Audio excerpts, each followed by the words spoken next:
Cutis laxa, ostéogenèse imparfaite, dysplasie crânio-métaphysaire, toutes ces maladies aux noms scientifiques imprononçables ont un point commun, leur rareté. Derrière ces symptômes que la science ne cesse d'étudier, se cachent des visages, des parcours de vie hors normes que nous avons décidé de mettre en lumière. Rare et je vis avec est la nouvelle série de podcasts originaux créée et produite par handicap.fr. Camille n'a que 2 ans lorsqu'elle se réveille un matin avec une paralysie d'une partie du visage. Malgré une batterie d'examens, la petite fille et sa mère sortent de l'hôpital sans réponse. En primaire, la vue de Camille se dégrade brutalement avant que la situation ne revienne à la normale. Le mystère reste total pour les médecins. C'est finalement à Lyon qu'un diagnostic est posé en 2003. Dysplasie crânio-métaphysaire. Seule une dizaine de personnes sont concernées en France. Cette maladie rare se caractérise par une augmentation de la densité osseuse et des anomalies de la forme des os. Le squelette se fait alors plus lourd à porter, des douleurs chroniques articulaires apparaissent et des problèmes respiratoires se multiplient. Si faire tenir ses lunettes sur son nez est une véritable gageure, monter les escaliers revient à se lancer dans l'ascension de l'Everest. Pour Camille, le pic de la croissance est vécu comme un enfer. Et que dire de l'adolescence ? La jeune fille voit son visage se déformer et entend les moqueries. Sa thérapie, le dessin. Ses esquisses l'aident à s'évader. Aujourd'hui âgée de 21 ans, Camille suit des études de cinéma d'animation 3D à Lyon pour peut-être un jour représenter le handicap à l'écran autrement.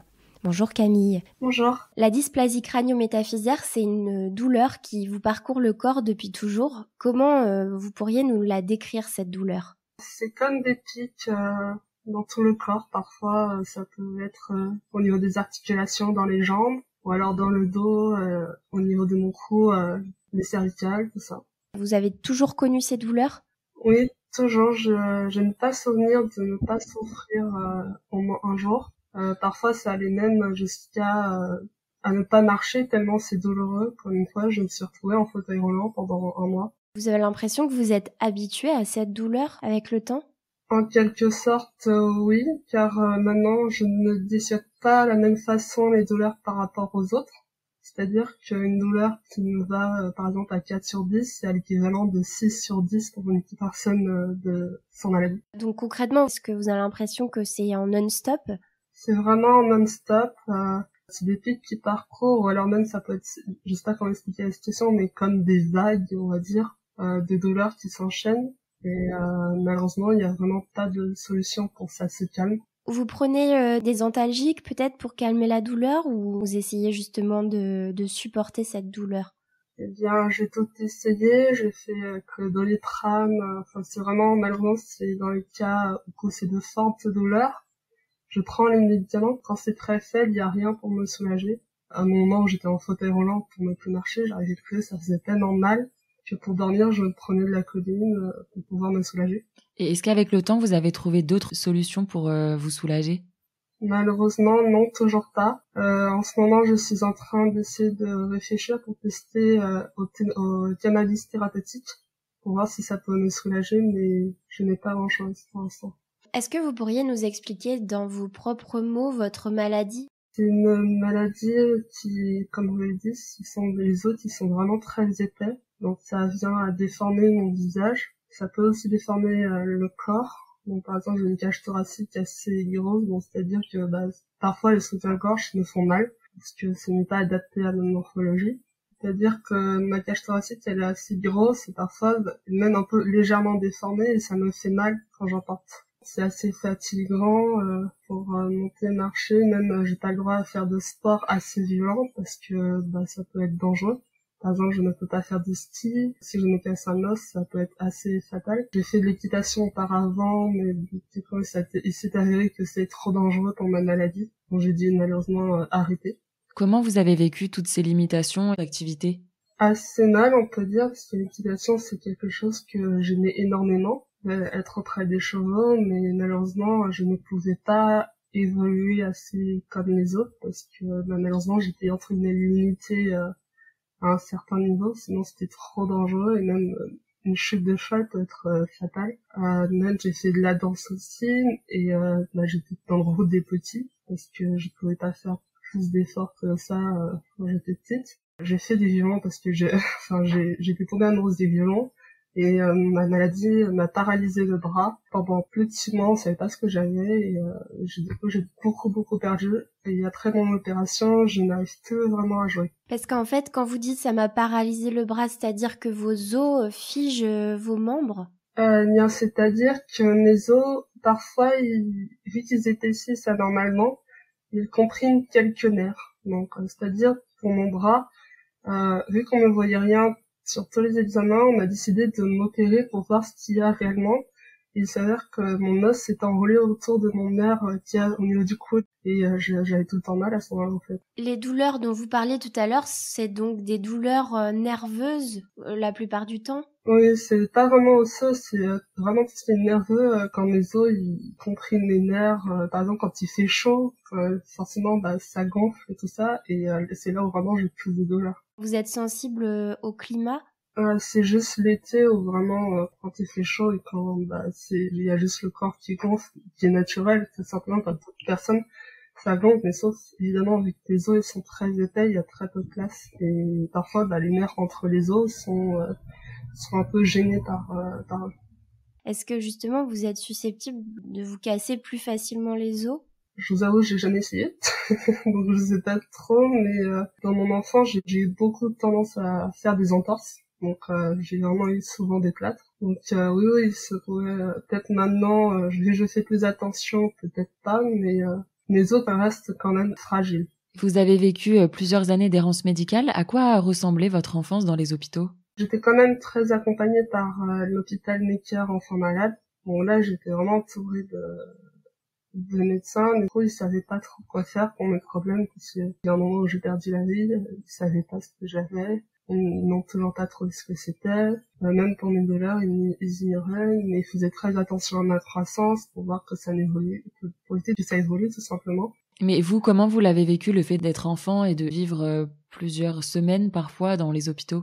Je passais souvent à l'hôpital, je ratais les cours, donc je passais mon temps en région parisienne avec les transports. C'est surtout ça, c'est le niveau transport que je me souviens. Après, à l'hôpital, je sais que y a les médecins qui m'auscultaient et j'ai eu beaucoup de mal par la suite à me faire ausculter parce que forcément on me manipule, on touche mon dos, ce genre de choses.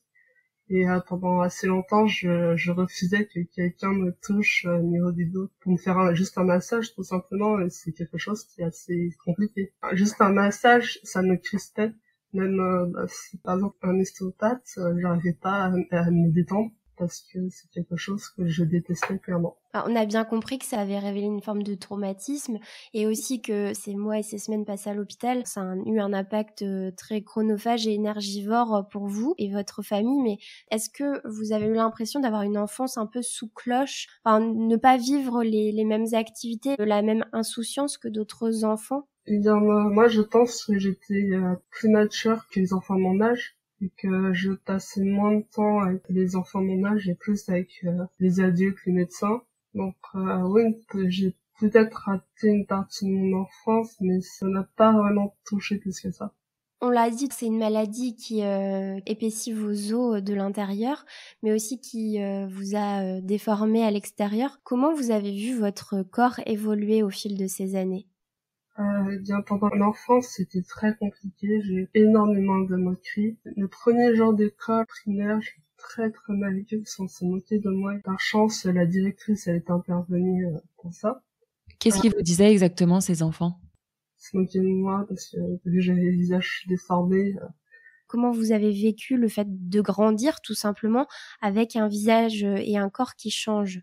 Je me sentais pas normale.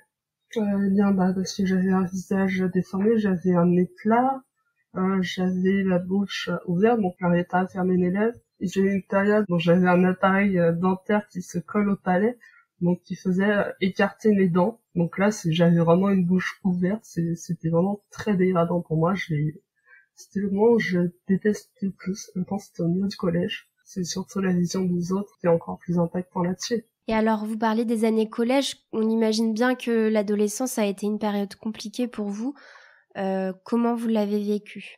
Eh bien, de la 6e à la 5e, j'étais en région parisienne. On connaissait les élèves depuis la primaire. C'est seulement au moment de 5e où j'ai déménagé à Annecy. C'est là où j'ai subi mon premier harcèlement. Je me suis vraiment retrouvée toute seule, contre presque la moitié d'un collège. Mais après, je sais que j'ai eu énormément de regards différents parce que forcément, le collège où j'étais, ils me connaissaient déjà tous. Et là, vu que personne ne me connaissait, c'était plus compliqué. Et comment vous réagissiez, vous, face à cette discrimination? Est-ce que vous préfériez l'indifférence ou au contraire la sensibilisation? À cette époque-là, je voulais surtout me mettre dans un coin et que personne ne me voit, c'était surtout ça, parce que j'avais pas la force tout simplement. Et même c'est ma mère qui m'a aidé à parler de ma maladie devant ma classe. Bon, c'était vraiment la première fois et c'était vraiment un truc très très compliqué. Quelles ont été les réactions des élèves quand vous leur avez expliqué votre maladie, comme un peu un exposé qu'on présente devant une classe? Eh bien, il y a eu un silence tout simplement, ils disaient rien. Après, peut-être ça a calmé les tensions, mais après, pour ce qui est des réactions, je n'ai jamais reçu d'excuses en retour après ça. Les années lycée ont-elles été un peu plus douces et sereines? Oui, beaucoup, car du coup, je me suis fait de nouvelles connaissances. J'étais plus à l'aise par rapport à ma maladie, donc les personnes que je rencontrais me posaient la question gentiment, donc je leur répondais. C'est plus simple à communiquer. Et aussi, on avait une option qui était cinéma et art plastique. Donc là, c'est un monde où les personnes sont vraiment beaucoup plus ouvertes et qu'on partageait nos passions ensemble et c'est beaucoup plus simple à tenir. Et est-ce que vous avez été confronté aussi à des remarques déplacées ou étonnantes sur votre maladie de la part du corps médical? Oui, j'en ai eu une fois, c'était aux urgences, un médecin me regarde et demande à ma mère, elle a toujours eu cette tête-là. Ça, c'était horrible, ma mère, elle a pété un câble. Venant de la part d'un médecin, c'est assez quand même troublant. Mais après, il y a eu une ophtalmo quand j'ai eu ma période de problème pour les yeux. Elle racontait que je simulais, mais ma généticienne a dit que c'est pas possible, elle ne simule pas. Pourquoi elle s'imaginait que vous simuliez? Parce qu'elle ne voyait rien. Le problème, parfois, on voit pas ce qu'il y a, on pense que je simule ce genre de choses. Vous pensez que c'est par méconnaissance que ces médecins amènent des jugements et des réflexions complètement à côté de la plaque? Oui, voilà. Après, c'était une ophtalmo tout simple, qui n'a pas un rapport avec tout ce qui est le domaine des maladies rares, ce genre de choses. Ça vous est déjà arrivé d'avoir l'impression de devenir un cobaye scientifique? Oui, il y a eu un moment, oui, j'ai failli le devenir, parce que j'avais fait une demande de chirurgie pour mon visage, et le chirurgien, il me disait, oh, on va tester ça, mais bon, si ça marche pas, c'est pas grave. En fait, si, ça pouvait dégrader encore plus mon visage, donc j'ai failli le devenir, mais j'ai refusé totalement. On vous a proposé donc de la chirurgie esthétique. C'est moi qui ai évolué pendant mon adolescence. Vous y songez toujours ou pas? Après la réponse d'un professeur de chirurgien plastique qui est assez bon dans son domaine, et lui, du moment qu'il est pas sûr à 99%, il le fait pas et il m'a confirmé que c'était pas possible. Parce que il n'est pas sûr en fait de comment va réagir mon corps face à la chirurgie, et qu'on va entre guillemets toucher à l'os. On sait pas comment ma maladie peut réagir avec ça, donc il veut pas prendre le risque de gâcher mon visage, tout ça, voilà. Mais comment elle pourrait réagir, la maladie, exactement? Avec ma maladie, il y a des suppositions que si je me casse un os, l'os se reconstruit encore 2 fois plus et risque de poser des problèmes, par exemple des déformations de l'os. Et hors micro, vous nous confiez que le passage de l'enfance à l'âge adulte dans le domaine médical, précisément, avait été très compliqué. Je vous cite, « Devenir un adulte handicapé, c'est très très compliqué ». Est-ce que vous pourriez nous expliquer pourquoi ce ressenti ? Quand j'ai eu 18 ans, avec le corps médical de Necker, on a parlé du fait que je vais devoir transiter vers l'âge adulte, donc trouver une nouvelle équipe de médecins.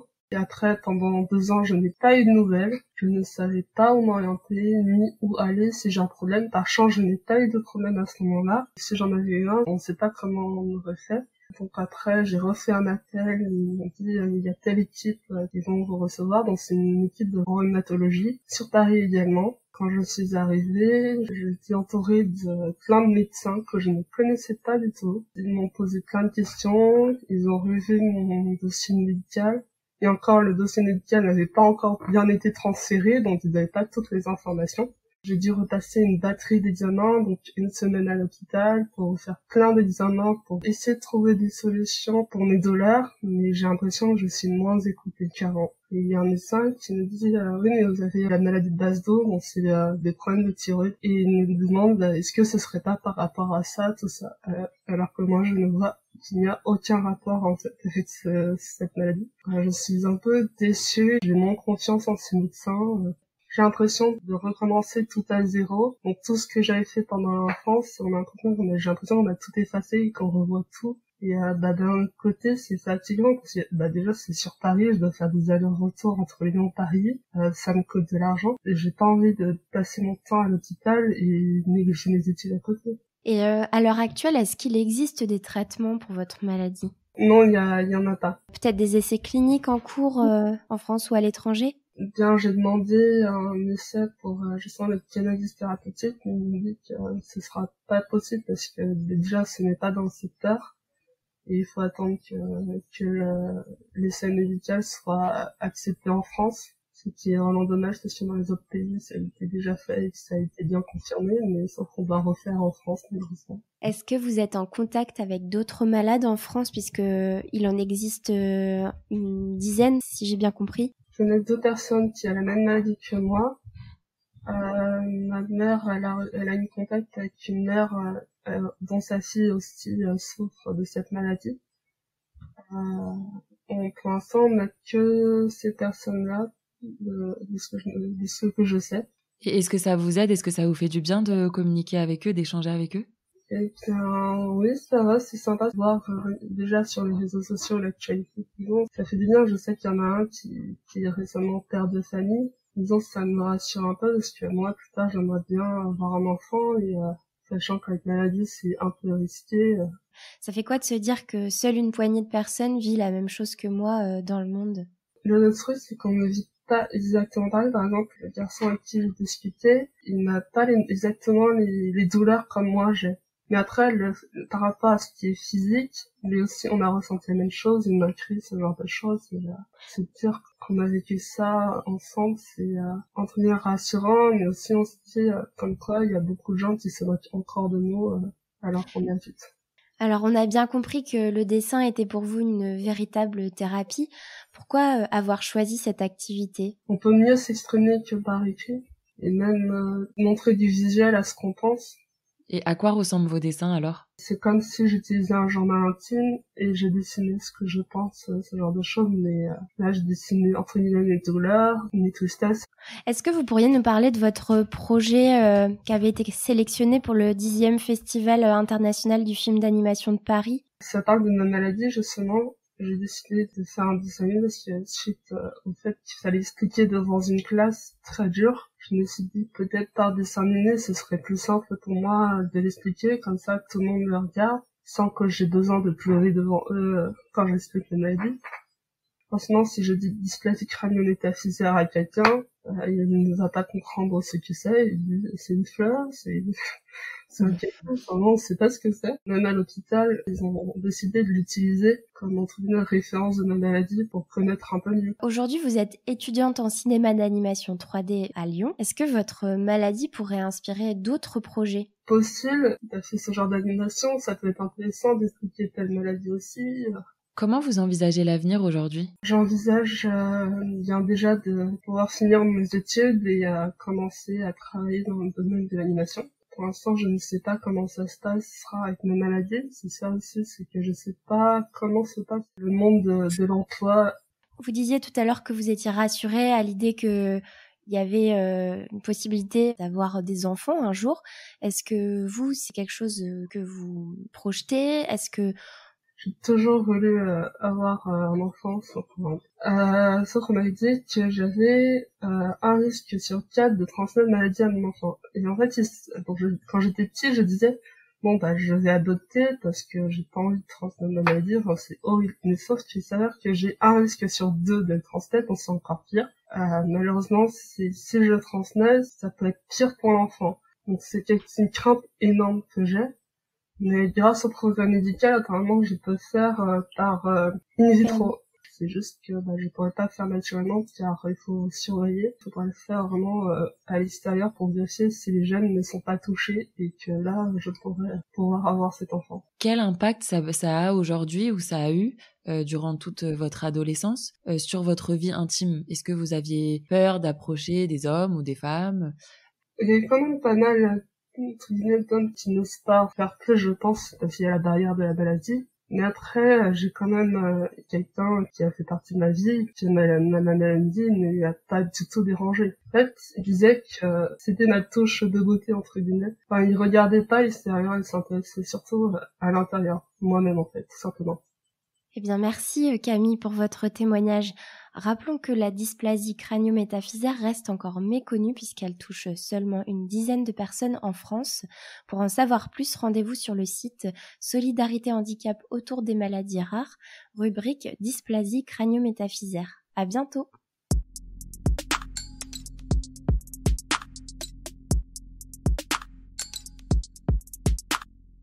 Vous écoutiez un épisode de la série Rare et je vis avec, un podcast sur les maladies rares produit et réalisé par handicap.fr. Pour retrouver tous les autres épisodes, rendez-vous sur le site handicap.fr rubrique podcast ou sur toutes les plateformes d'écoute.